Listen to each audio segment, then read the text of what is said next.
Assalamualaikum warahmatullahi wabarakatuh. Dabuh membuka uronyo.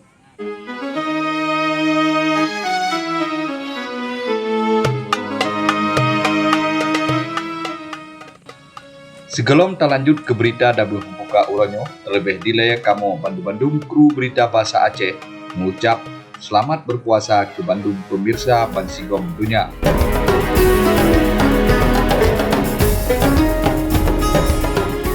Sederalun Bansigom Dunia, uronyo nak puasa yang kedua di tahun 1440 Hijriah. Uronyo kamu menepegah Pak Urung Drone bahwa di kedai Kota Binjai, Kecamatan Dulu, Kabupaten Aceh Timur, nak kuih membuka puasa yang cukup mesana dan cukup mangat.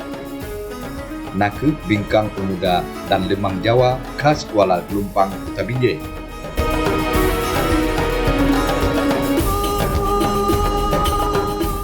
Menyenejak belo bingkang pemuda dengan lemang Jawa di sini dejak berawai karena bacut delat lemang Jawa dengan bingkang pemuda khas Kuala Lumpang Kota Binjai yang gemekat bak kedai kopi Bang Harun. Bersih ji bak bineh jalan dia Kuala Lumpang redui yeti. Cukup laris laju. Siat KB.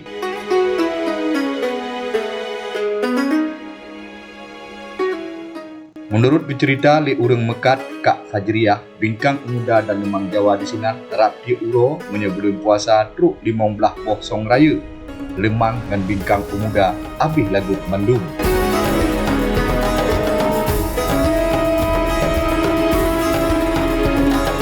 Biasa ji jempoh le uro bingkang pemuda dengan lemang Jawa baru na di sinam dan menyenejak poh limong seput nyan kapasti hanali.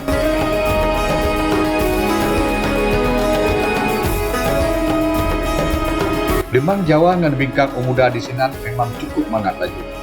Saboh song raya, gepublawa Rp120,000.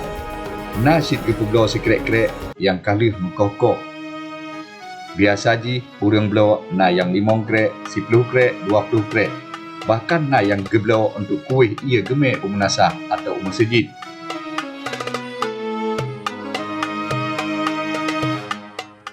Memang cukup mangat laju. Dan selain bingkang pemuda, di sini pindah gemekat macam-macam kuih.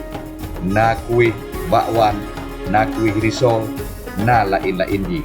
Nepiu menyenejak Kota Binjai, bak kedai kopi Bang Harun, Jalan Kuala Lumpang.